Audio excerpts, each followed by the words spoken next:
Hi everybody and welcome. My name is David from the technical team at DMS. In today's video we'll be taking a closer look at the Chatterbox-e isolation unit. Should you have any questions at all, please feel free to leave them in the comment box below or give us a call to our sales office.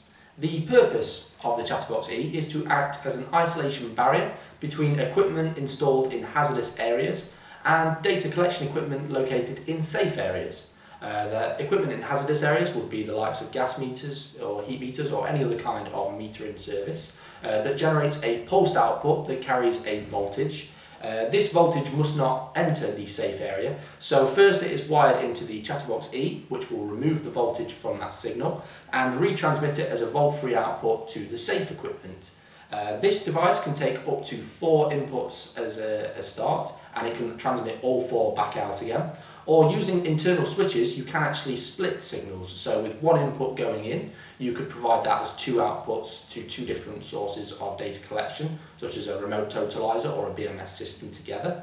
In fact, by using all the switches, you can take 1 input and provide it as on all 4 channels out, if you really did require that much data collection service.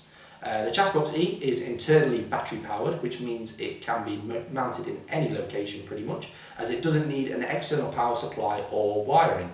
Of course, this is primarily used with gas metering, where hazardous areas are mainly found, as well as safe areas. But in theory, any meter with a voltage on its output can be wired into the Chatterbox, and it can then be relayed as a volt-free output, or even split, as mentioned earlier.